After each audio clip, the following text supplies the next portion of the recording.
Hallo zusammen, ich bin Muschel. Das ist mein neuer Kanal, auf dem ich mein Leben in Deutschland auf Deutsch teilen werde.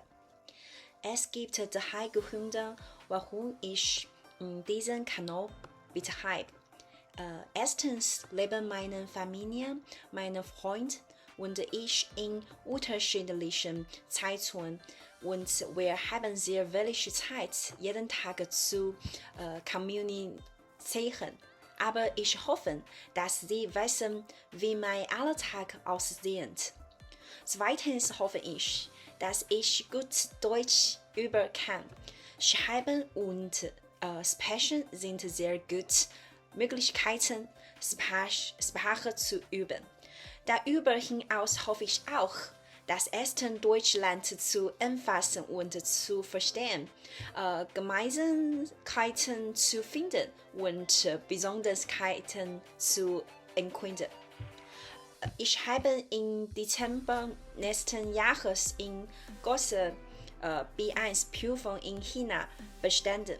Ich hoffe, im Juli dieses Jahres 4.4 in Testaf zu bekommen, damit ich an meine Wochenschule nähern kann. Das ist nicht einfach. Es ist bereits Nachmittag des 28. Ich habe einen Tag lang Deutsch bei allen Freunden in Heidelberg gelernt. Am Abend werde ich Freunde zu Besuch haben und wir werden gemeinsam in einem tollen italienischen Restaurant zu Abend essen. Morgen gehe ich nach Darmstadt und Karlsruhe. Beide Schulen haben mich aufgenommen. Ich habe nicht vor, zu einer der beiden Schulen zu gehen, sondern nur um die Schulen zu besuchen. Außerdem muss ich in Wiesbaden einen Freund aus China treffen. Ich war noch nie in diesen drei Städten und freue mich darauf. Übermorgen ziehe ich nach Dortmund, der Schule, an der ich Sprachenunterricht nehme. Da ich das Ticket aber zu spät gekauft habe, ist der Schnellzug ICE oder ICE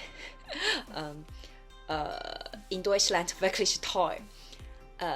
Also habe ich geplant, dort den Bommenzug zu nehmen, der wahrscheinlich 7 Stunden dauern wird. Glücklicherweise kann ich Deutsch lernen, während ich mich unterwegs mit Leuten unterhalte. Es sollte ein anstrengender Tag werden. Das erste Video endet hier. Es ist kein schlechter Anfang. Wenn Sie deutsche Inhalte sehen möchten, können Sie mir einen Nachrichten hinterlassen.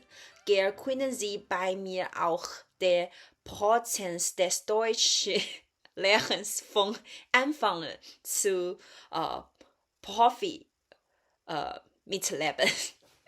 Dankeschön. Auf Wiedersehen.